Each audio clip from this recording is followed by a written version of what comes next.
गोपाल कृष्ण भगवान की जय। उद्धरतुं भवसागरेणि पतितान् शिवान् सदा मागची उभे राहिलेले मंडळींनी मंडप मध्ये बसून घेणे, पुढे येऊन बसा, सगळे पुढे येऊन बसा। दध्रेयो प्रतिमां कृपा परम चैतन्यमूर्ति परम कैवल्याध्वनिनागदेव प्रवर पान्तकृतो येन स देवो चक्रधरो शरण्यशरणं नान्तो निशं पातु मम। श्री गोपाल कृष्ण भगवान की जय। विशालनंदन मालणी कुमार प्रभु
ब्रह्मांडाचा चालक चराचराचा तोची मालक अनंत ब्रह्मांडाचा चालक चराचराचा तोची मालक देवांचाही तो देवेश्वर प्रभु चक्रधर विशाल नंदन मालणी कुमर प्रभु चक्रधर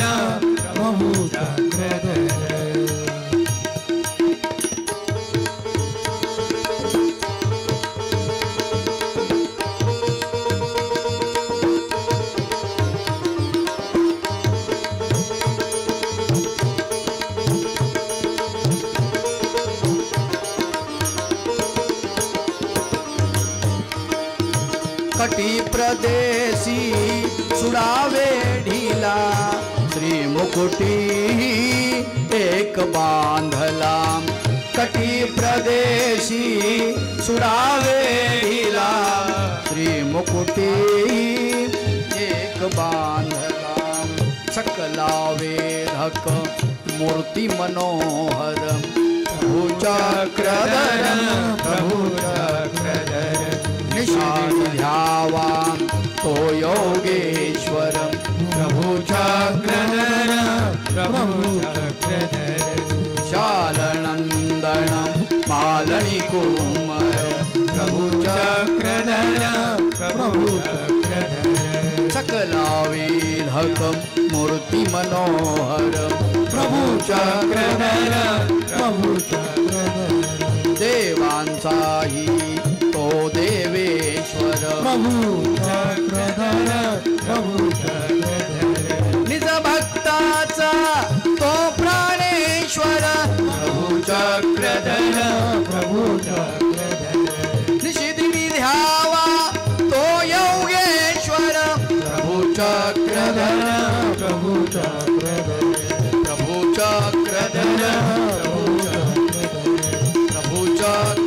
कृष्णा हरे कृष्णा हरे हरे कृष्णा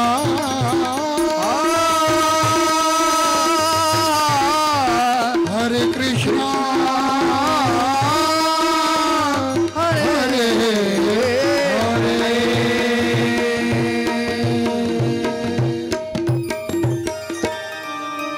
कृष्णाय वासुदेवाय हरये परमात्मने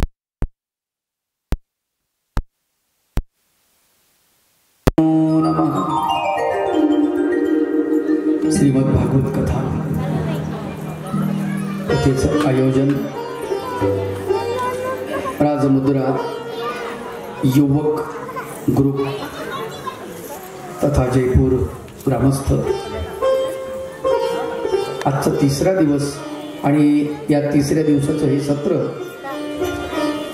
इथे सुरू करत असताना प्रथम एक सूचना आलेली आहे। आता आपण सर्वांनी देवपूजा केली त्याच्यातला एक विशेष दिला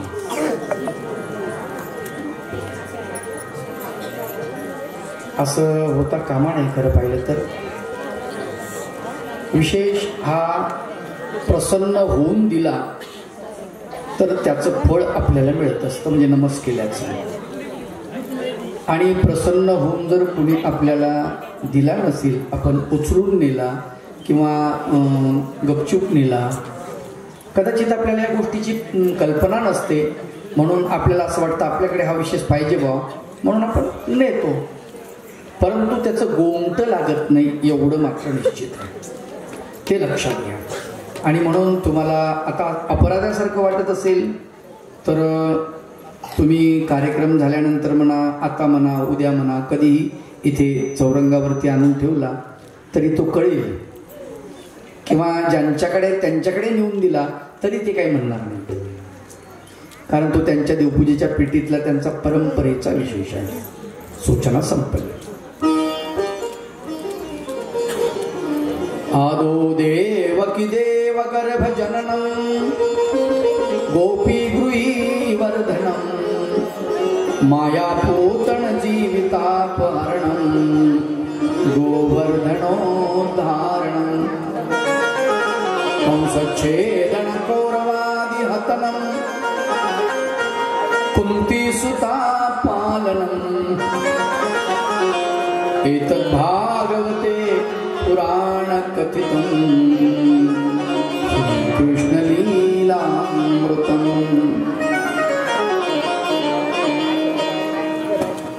परब्रह्म परमेश्वर भगवान गोपाल कृष्णाचं आगमन गोकुळामध्ये झालं आणि गोकुळामध्ये सगळीकडे आनंदी आनंद झालेला।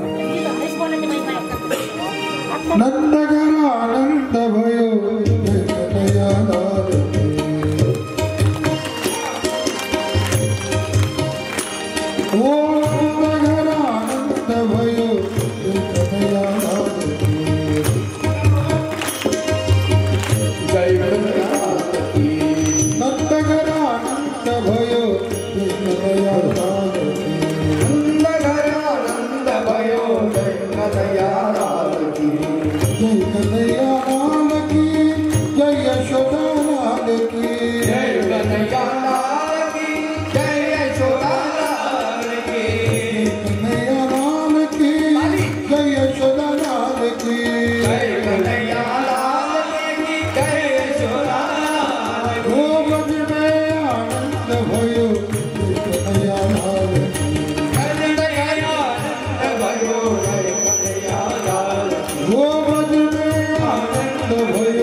आनंदी आनंद झालेला आहे. भगवंताचं आगमन झालं आणि गोकुळातल्या सुखाला पाराभार राहिला नाही. संतांनी वर्णन केलंय. गोकुळीच्या सुखा अंतपार नाही लेखा, बाळकृष्ण नंदा घरी आनंदल्या नरनारी. सर्वांना आनंद झालेला आहे. परब्रह्म परमेश्वर भगवान गोपालकृष्णाचं आगमन गोकुळामध्ये झाल्यामुळे गोकुळामध्ये सगळ्यांच्या चेहऱ्यावर आनंद पसरलेला आहे. आणि मोठी गंमत असते. लहान बालक जे असतं ना, जात पात धर्म पंथ देश याच्या पलीकडे त्याचं चित्त असतं.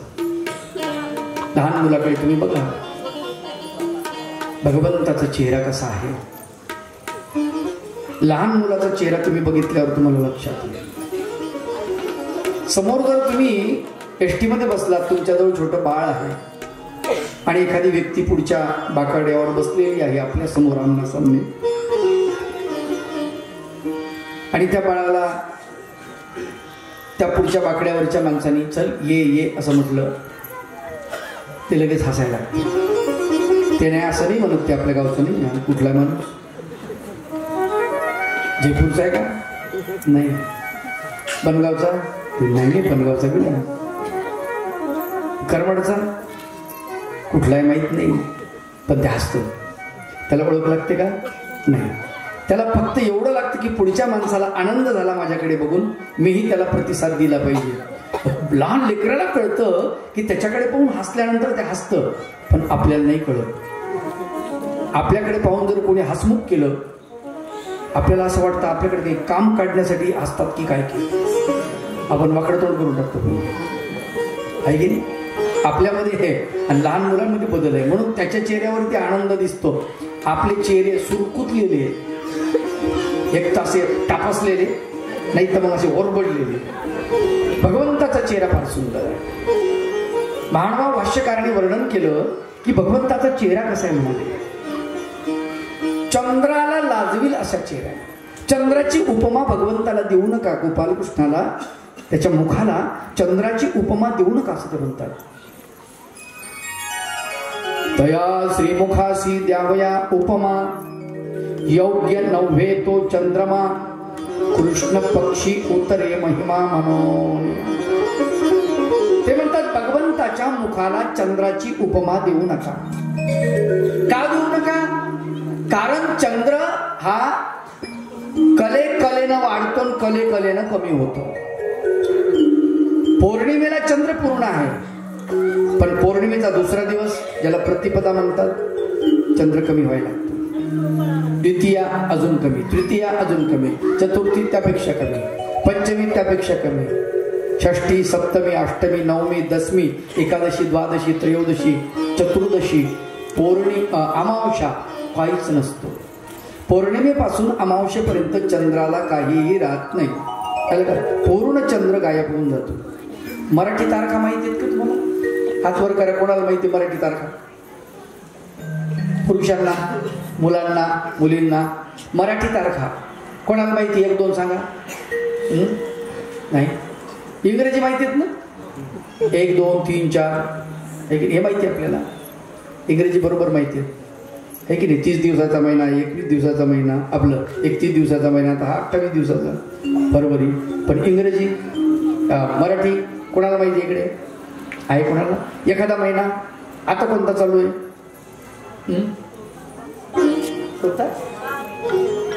माघ. आता कोणता चालू आहे? माघ महिना. या अमावस्यापासून सुरुवात झाली. या अमावस्यापासून सुरुवात झाली. आता पुढची पौर्णिमा कोणती आहे?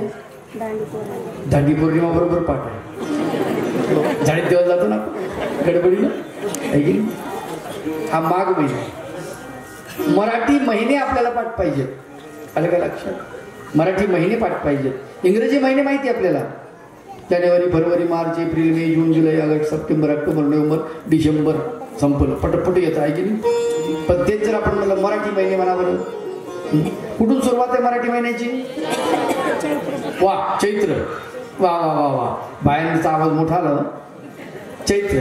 चैत्र महिन्यापासून. दुसरा वैशाख, तिसरा ज्येष्ठा, चौथा पुढे पुढे आश पुढे पुढे पुढे पुढे पुढे पुढे त्याच्या पुढे त्याच्या पुढे चैत्र आहे की नाही. हे आराम आहे. पाठ पाहिजे आपल्याला. ज्याला पाठ नाही त्यांनी करून घ्या. आपल्याला कल्पना असली पाहिजे. आपण मराठी माणसं आहे. तसं आपल्या तारखा आपल्याला माहित पाहिजे. आपले वार माहिती आहे. सोमवार, मंगळवार, बुधवार, गुरुवार, शुक्रवार, शनिवार, रविवार आहे की नाही. हे वार आपल्याला माहिती आहे. पण आपल्याला आपल्या तारखा माहित नाही. मराठी तारखा माहित नाही. तारखा कशाला म्हणतात माहिती आहे? तिथी. काय तिथीला तारखा म्हणतात. आणि तारखा किती असतात आपल्या मराठी तारखा? इंग्रजी तारखा किती आहेत? 30 किंवा 31. मराठी तारखा किती आहेत? 15. किती? 15. पहिली तारीख कोणती? प्रथमा. काय म्हणतात? प्रथमा किंवा प्रतिपदा. प्रतिपदा माहिती आहे तुम्हाला? दिवाळीच्या नंतर असती. पा दिवाळी झाली की दुसऱ्या दिवशी काय असती? बली प्रतिपदा असं म्हणतो की नाही? प्रतिपदा. दुसरी द्वितीया. त्याला काय म्हणतात? बीज. तुकाराम बीज माहिती आहे ना? बीज म्हणजे दुसरी तारीख येते. तिला बीज असं सुद्धा म्हणतात किंवा द्वितीया असं सुद्धा म्हणतात. तृतीया आणि चतुर्थी तर माहितच आहे की नाही. वारकरी माणसं चतुर्थीला काय करतात? उपवास धरतात ना. चतुर्थी करतात गणपतीची. चतुर्थी माहिती आहे बऱ्याच लोकांना. चतुर्थी. 5वी पंचमी. 6वी षष्ठी. एकनाथ षष्ठी पाठ आहे लोकांना. षष्ठी. 7वी सप्तमी. रथसप्तमी. मोठा कार्यक्रम असतो रथसप्तमीला. मौद्याची यात्रा असते सप्तमी. त्याच्यानंतर अष्टमी तर सगळ्यांनाच माहितीये. गोकुळ अष्टमी एका महिन्याची, श्रावण महिन्याची आहे की नाही. तर प्रत्येक महिन्याला अष्टमी असते. 2दा असते. एका महिन्यात 2दा अष्टमी. पुढे नवमी. राम जन्म झालेला आहे त्या दिवशी. रामाचा जन्म रामनवमी नाही का. त्याच्यानंतर दशमी. दशमी म्हणजे 10वा दिवस नाही का. दसरा. दसरा आपण दसऱ्याला काय म्हणतो? विजयादशमी. दशमी तारीख आहे. त्याच्यानंतर पुढे एकादशी. एकादशी सगळ्यांना माहिती आहे. मला वाटतं कमीत कमी वारकरी संप्रदायातले सगळेच माणसं एकादशी करतात जवळजवळ. एकादशी. त्याच्यानंतर पुढे द्वादशी. त्रयोदशी. अलग अलग लक्षात. चतुर्दशी. अनंत चतुर्दशी माहिती का तुम्हाला? अनंत चतुर्दशीच्या दिवशी श्री गोविंद प्रभू बाबांचा अवतार झालेला आहे. अलग अलग लक्षात. चक्रधर प्रभूंचा अवतार कधी झाला? द्वितीया. 2ऱ्या तारखेला भाद्रपद शुद्ध द्वितीया. आणि भगवान अष्टमी. अष्टमी तिथीला झाला. पाठ पाहिजे. तिथ्या माहितच नाहीत आपल्याला. मग आता चतुर्दशीच्या नंतर दत्तात्रय प्रभूंचा अवतार कधी? चतुर्दशी. मार्गशीर्ष चतुर्दशीला. त्याच्या पुढे पौर्णिमा. पुन्हा प्रथमा, द्वितीया, तृतीया, पुन्हा चतुर्दशी पर्यंत मग अमावस्या. असं एका पक्षामध्ये अमावस्या, दुसऱ्या पक्षामध्ये पौर्णिमा. असं अमावस्या पौर्णिमा याला पक्ष म्हणतात. काय म्हणतात? पक्ष. एक पंधरवाड्याला पक्ष म्हणतात. आणि पौर्णिमेपासून अमावस्येपर्यंत जो पक्ष असतो त्याला कृष्ण पक्ष असं म्हणतात. कोणता पक्ष? कृष्ण पक्ष. आणि अमावस्येपासून पौर्णिमेपर्यंत ज्या तारखा असतात त्याला शुक्ल पक्ष म्हणतात किंवा शुद्ध पक्ष असं म्हणतात. आपल्याला कळलं पाहिजे या गोष्टी नाही का. आपण कोण आहोत? मराठी माणसं. आणि ते आपल्याला समजलं पाहिजे. ह्या गोष्टी आपल्याला माहित नाही, समजल्या पाहिजे. बरंच आपल्याकडे अज्ञान आहे. ते अज्ञान आपण ज्ञानामध्ये त्याचं रूपांतरण केलं पाहिजे. ही महत्वाची गोष्ट आहे मायबाप. म्हणून आम्हाला समजलं पाहिजे परब्रह्म परमेश्वर भगवान गोपाल कृष्णाचा अवतार झाला तर तिथी अष्टमी. काय? कोणत्या तिथीला झाला तो? अष्टमी तिथीला. आणि श्रावण वद्य पक्ष, वद्य पक्ष म्हटलेलं आहे, श्रावण महिन्यामध्ये झाला आणि वद्य पक्षामध्ये अष्टमी तिथीला झाला, ज्याला शुक्ल पक्ष म्हणतात किंवा वद्य पक्ष म्हणतात. अष्टमी तिथी, तिथी अष्टमी बुधवारी अवतरले श्रीहारी वसुदेव देवनिया कळेवरी नेले नंद मंदिरी शेजले बहुलविले महाराजा स्वामी गरुडधरा माझी विनंती अविराजा स्वामी गरुडधरा माझी विनंती कृत गवळ्याचे आकार तसे मेरू मंदार वसुधावरी परात्पर मोक्षाचे माहेर त्याला ठाकसे उमावर हरिहर झाले स्थिर ब्रह्मा घेऊया करी पूजा स्वामी गरुडध्वजा माझी विनंती अविराजा स्वामी गरुडध्वजा माझी विनंती अविराजा स्वामी माझी विनंती. सुंदर आरती आहे भगवंताची, अष्टमीची आरती आहे. परब्रह्म परमेश्वर भगवान गोपाल कृष्णाचं आगमन गोकुळामध्ये झालं. गोकुळामध्ये सगळीकडे आनंदी आनंद उड्या उभारलेल्या आहेत, तोरणे बांधलेली आहेत, सडा समर्जन केलेलं आहे सगळ्या गोकुळ नगरीमध्ये. आणि गोकुळामध्ये प्रत्येक दारोदारी रांगोळ्या काढलेल्या आहेत. माता भगिनींनी सुंदर वस्त्र परिधान केलेले आहेत आणि सुंदर वस्त्र परिधान करून भगवान गोपाल कृष्णाचं मुखचंद्र बघण्यासाठी ते आलेले आहेत. परब्रह्म परमेश्वराचं मुख, त्याचं वर्णन करतात संत. तया श्रीमुखासी द्यावया उपमा योग्य नव्हे तो चंद्रमा. चंद्राची उपमा देऊ नका म्हणाले. कृष्ण पक्षी उतरे महिमा मनोनिया. कृष्ण पक्षामध्ये त्याचा महिमा उतरला जातो आणि चंद्र हा कृष्ण पक्षामध्ये कमी कमी कमी कमी कमी होत जातो. चंद्र आपल्या आईला म्हणाला, आई मला शर्ट शिवणं ग, कपडे नाही, लोकांचे पोराला कपडे, मला कपडे नाही. आई म्हणाली, बाळा तुला कपडे कसे शिवू रे, तुला पौर्णिमेला कपडा शिवला, शर्ट शिवलं तर ते आमोशाला डगळ होऊन जातं, आणि आमुषाला शिवलं तर मग ते दुसऱ्या दिवशी फाटून जातं. अवघड आहे, गंमत झाली समजा ही. पण असा अस्थिर आहे चंद्र. कसा आहे? अस्थिर आहे आणि त्याच्याकडे कुठलं सुख आहे. संत ज्ञानेश्वर माऊली सुद्धा असंच सांगतात की ते म्हणतात जगामध्ये सुख नाही आहे,